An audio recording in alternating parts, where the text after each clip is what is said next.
Welcome back to another episode of Get 'em Together Garage. Today, we're doing ourselves a little bit of maintenance and prepping for taking this something going, drag racing.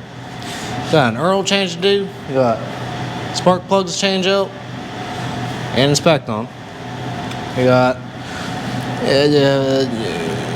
rear differential gasket to change because that's a new leak that just started, so that's now on the list. Got to fix a transmission leak, that's also on the list. Hopefully it's something small, don't know yet. And maybe try to get something for an emergency brake because, I don't got them. Never know when the brake lines will give out on you. You need to stop in a hurry. Might be good to have them, so let's jump into it and see what we got.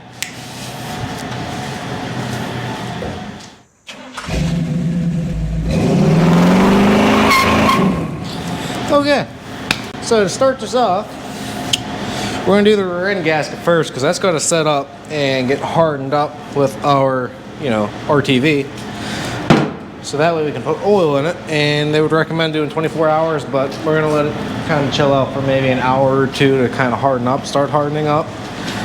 We got a 10-bolt rear end gasket, about the same as for any other GM 10-bolt. We got our 51069 oil filter from Wix. That's for the engine that we're going to be putting on. And for all the Chevy small blocks we have in here, these are all the same filters that goes on every single car. We made adapters, especially for this old 65 C10, for that filter to fit, so it takes the same one as the rest of our Camaros and trucks. But we're also going to be running VR1 for Valvoline racing oil. This stuff has a zinc in it. It's 2050, so it's a heavyweight oil, so that way it's going to do less wear and tear on the engine components, on the rings and everything else. So this stuff's also about like 28 bucks, so not too expensive. It's cheaper than buying the zinc additive thing you're in it for about whopping 40 bucks. And then we got ourselves some gear oil for the rear end that we're going to be refilling, and that's a 80/90 conventional bulk oil. You don't want synthetic for if you have a posi unit, because something with synthetic oils causes the friction pads to wear and you'll have a bunch of metallic flake in it. And we're going to be trying out some new tools, see if it's going to save anybody more time with headers, because some of them are just, you can't reach. So we're going to be trying this out and see what we get, see if it's going to be any easier or not. So we have that going for us. They're also magnetic, so you can pull them out.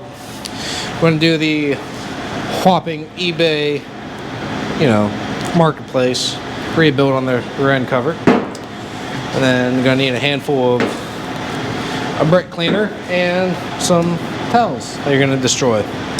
So that's pretty much all we're going to need, I think, for right now.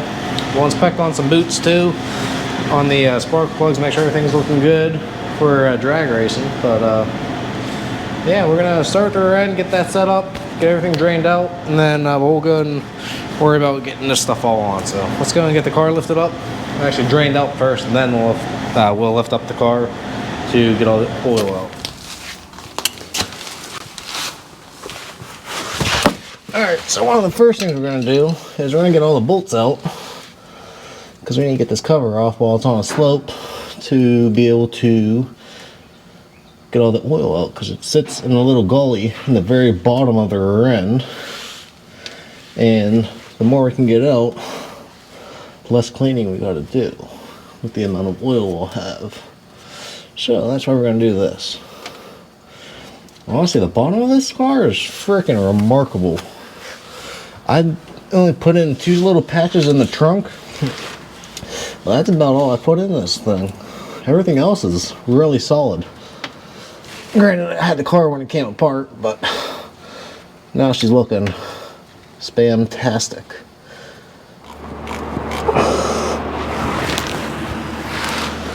Okay, so then what you do now is go on ahead with a flat screwdriver. I'm going to try to do that. Unaccidentally, but coincidentally, empty it. This stuff smells amazing.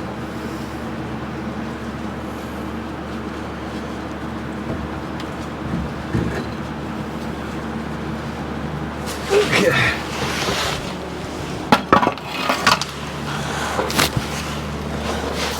And then eventually we'll find out what kind of gear ratio this thing has in it. And it's also an open diff, in case anybody's wondering, because, well, yeah, it is. Okay. Alrighty, ladies and gents. We got our end all cleaned up. Pretty much ready to go back together. And this pin here tells me that this is a open posi, which I kind of figure that sometimes if it's a factory rear end that nobody's messed with, you'll still have the posi tag on it. It usually hangs out like right about here. But I was also curious to know what the gear ratio was on this, and there's a couple different ways by like spinning the gear a few times or counting how many times the pinging goes around or something of that sort, or how many times the tire spins around to get a close idea, or even the stamping on the tube should even tell you if it wasn't tampered with. So I wasn't 100% sure because I've never been in the rear end before. But there's two numbers you're looking for. There's a GM number right here. Still kind of hard to see. And a couple other numbers there, and then you got a 12 that is right here, and a 41 that is also right here. Then the numbers after that don't really completely matter, but if you divide the 41 by 12, you get a 341.6666 and so forth. So that tells me that this is a 342 gear ratio for this car, which is what I was expecting from, I believe, the numbers I ran on it. Or I forget exactly how I originally found out this is originally a 342 gear, other than looking up on forums, because 80 came with a 308 or the 341, and the stick shift came with the 341s, and the automatics came with the 342s. So this is an automatic car, so it should have assumingly came with the 342s. So that is what we got. So what I got my all the way around here cleaned up with the scouring pad on a drill. That's with that. Now I'm just cleaning up the nuts and bolts and then cleaning up the diff cover. So we'll get everything kind of pre-glued on and kind of saturated to go and bolt on to everything. But that's gonna be it for the rear end. Then we'll fill it up. I got a special tool right there. We're gonna use to fill it up in there. And that'll be pretty much it for the back end, and then other than the brake pads, which we'll do another day. But I'll do that in another part of the video, or depending if you guys want to see that or not, but I'll let you know. But I'm going to go ahead and get everything finished and cleaned up on this stuff. Just want to give you guys the background knowledge on that, in case you guys didn't know that, or try to find out how you find the gear ratio. So that's one way to do it, and which the gear oil needed changed. You can tell she's been sitting kind of in a spot for a little while, so that's was in the making of needing to be changed, and it was leaking pretty good because I have a little spot all the way up there that's slightly, you know, bad. So the other one we're going to be fixing then once I get the front end lifted up is the transmission leak, hopefully, and changing oil on this, and then doing spark plugs.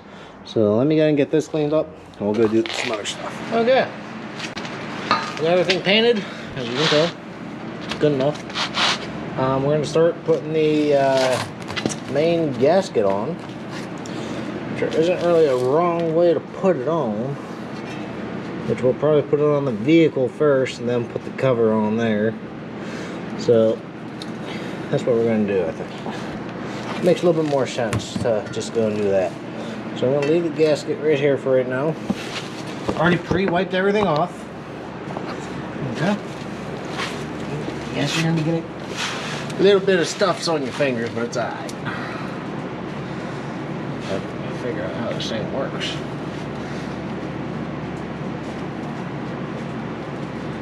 There a little more than enough, because you never know you're going to need it. Okay. That's good. Grab the gasket. Not really a correct way to put this on other than to just kind of line it up with the bolt holes like that. And give it a light press on so it won't move.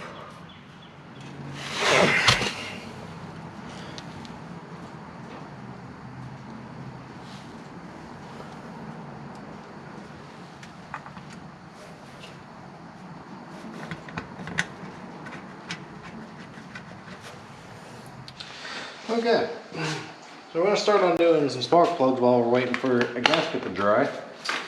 And a typical Chevy small block will be gapped at around like 0.035, what is it, thousandths?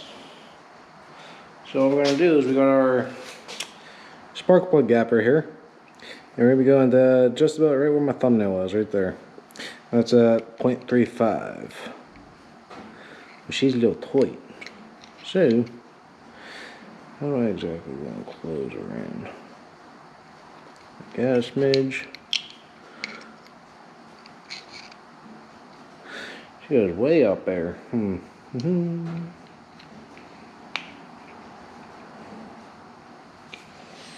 Let's try that again.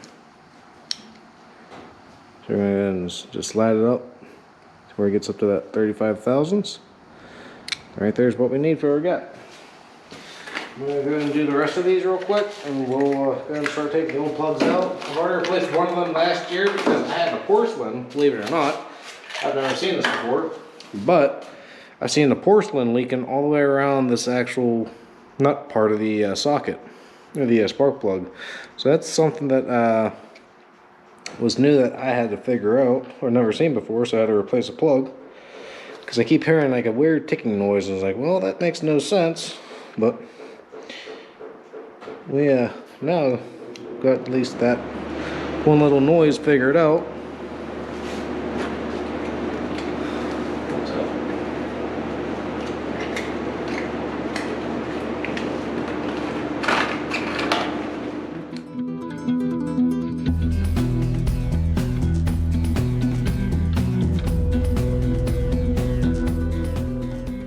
Something good that can work for us. 5/8, I believe. Yeah, they're magnetic. Look at that. So that way you don't have to worry about your thing getting stuck, rubber boot. We should be halfway decent. Yeah. Let's go and get some stuff unplugged over there, and then we'll be getting these thrown in. Okay, now we'll start on the one of the harder sides, because AC cars are just living nightmares for doing spark plugs. So, we'll pull the temp sensor out.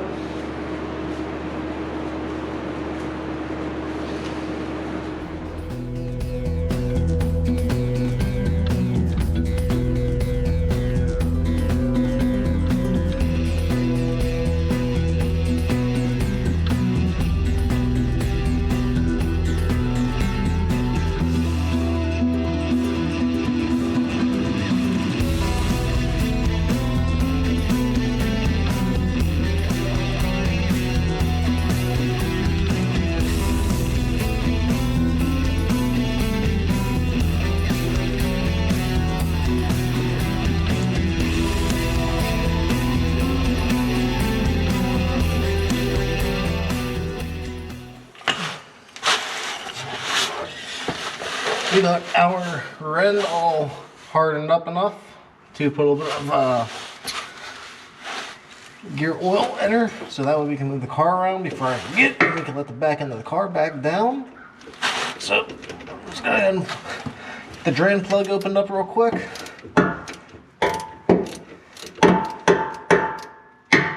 So that way you can go and fill it up. Just make sure you don't lose your plug. There's the plug. All we gotta do is get this curl, fill her up to the brim, and we're good to go. Put this thing back on the ground, and off we go. So I take my little suction thing, pulls the oil up.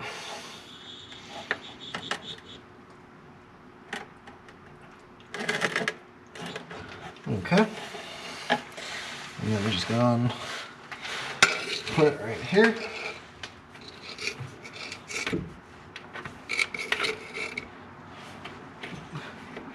Okay. And push it in.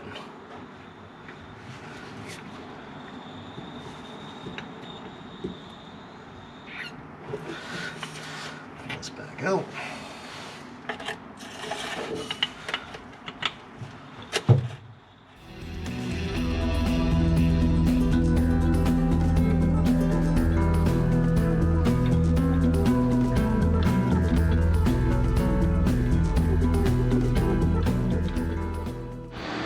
Okay. So we got the plugs all in. Now, since I'm kind of already this far, and my one concerning plug finally got out, or my wire, is this here spark plug wire. She got a little toasty right behind number 6 cylinder, the header. So whenever I pull the engine out, I'm gonna have to tap that header in a little bit so it doesn't get close to the boot. The wire itself is still good, nothing burned on it, but I'm still gonna replace it anyhow just so we have good wires. These are also like 5 years old already, so might as well. So I'm gonna go ahead and change the wires on this real quick, and then actually oil change, and then figuring out the transmission leak.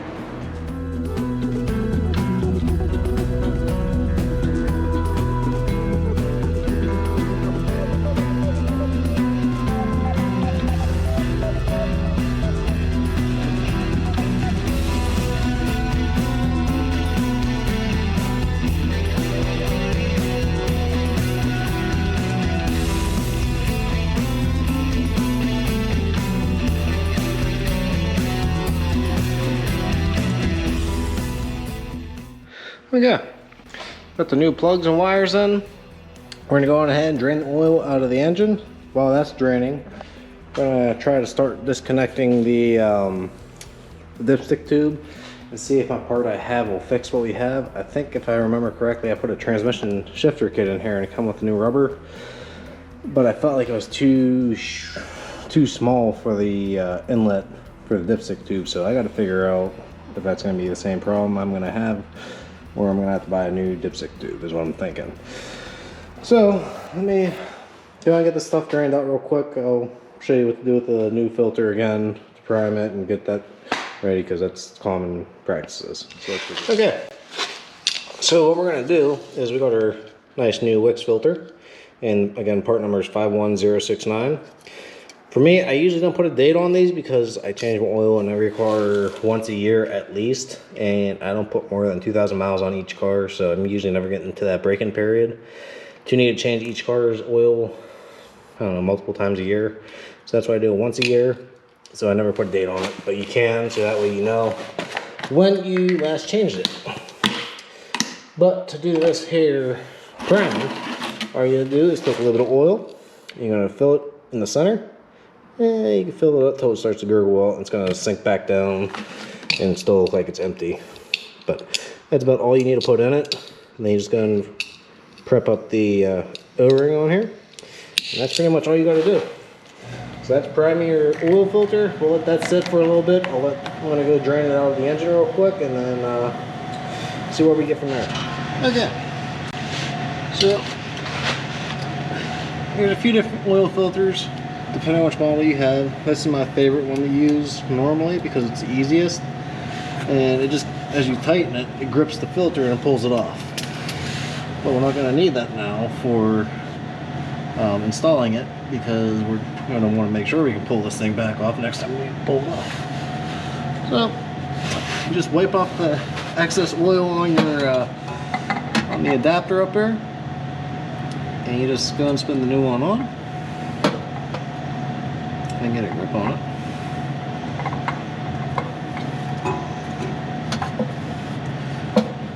Okay, I'm gonna wipe my hands off.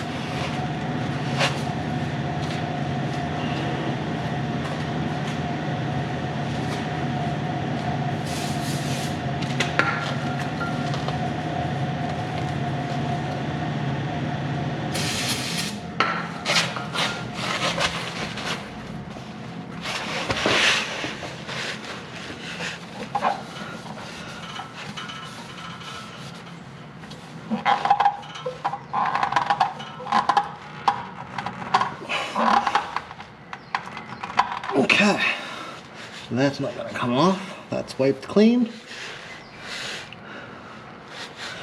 Wipe my bolt off. No magnetic pieces on the end of it. No metal shaving, so that's a good sign. I'll plug this back in.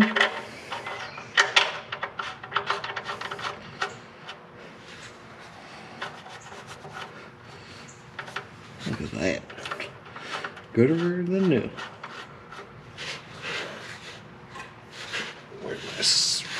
ahead.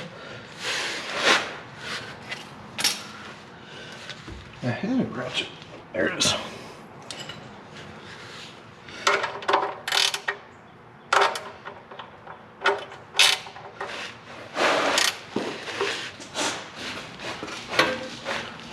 Okay. Snug as a bug in a rug. Now I gotta figure out the transmission leak after we fill in our oil.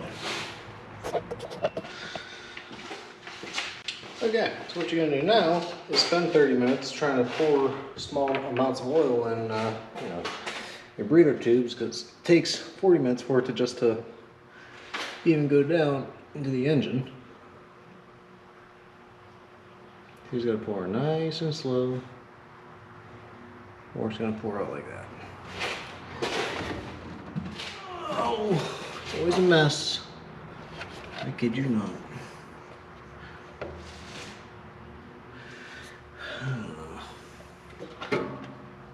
About a good bit in here still. Come on.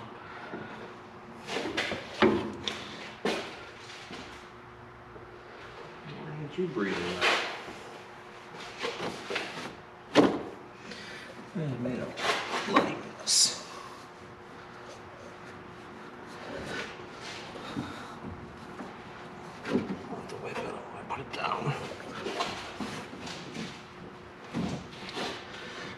No, I don't think I'm gonna refill it up on this side now.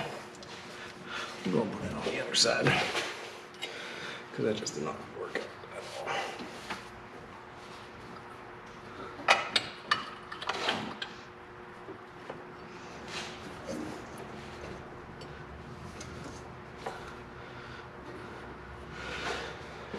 That was a disaster. Okay. Well, fortunately, unfortunately, I don't have the exact right tool to finish doing the dipstick tube. So that's going to be probably off camera because it's not really that interesting. But everything else is pretty much ready to go, rock and roll for going drag racing. The only thing I got to do now is, which will be closer because I don't want the block to start rusting on me, is changing out the antifreeze in the radiator to water straight only, in case for some reason something were to pop. I'll at least have not that much to worry about because it'll dry up quickly, because then it would just be water if it ever got on the track. So that'll be like, you know, the day before or the day of I'll do that. So that's something that's going to wait until I'm ready, but everything else is ready to go. Oil's in, made an absolute mess everywhere, so it's going to smoke. Well, let's go and give this thing a first fire up with new plugs and wires and all new oil.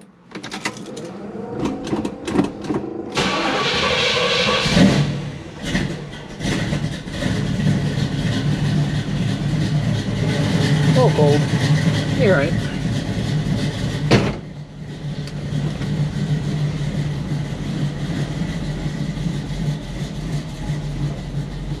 Just gonna take a gander, see how she sounds out here.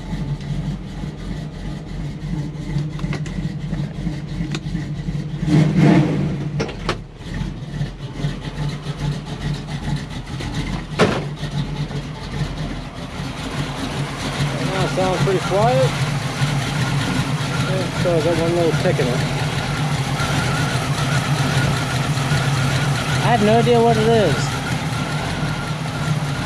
but it gets louder.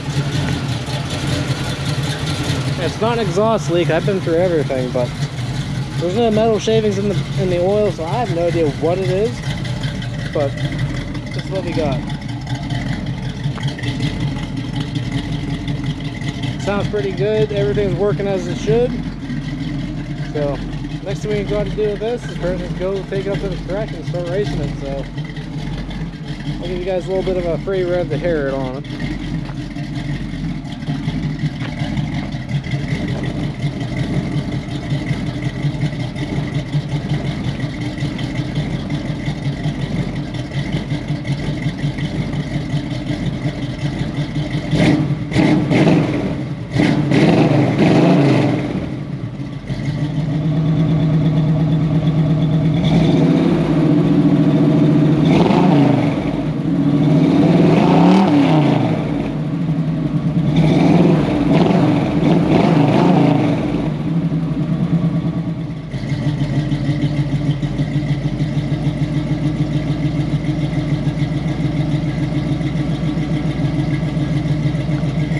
really happy with it, but eventually we'll be getting a new cam, the same one that's in my white car, and this one will be getting another exhaust.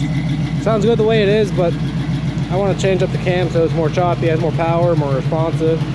Changing the carb again, like I've said. But I really want to figure out what this ticking noise is. I'm just not sure what it is or why it's doing it, but it's what it is. But that'll do it for us on this episode. Thank you guys for watching. Next episode, we're going to be drag racing her for this series, and then doing upgrades from there on. See what else we can do to make it budgetly friendly to get faster. So again, thank you guys for watching, and I'll catch you guys on the next episode. Thanks.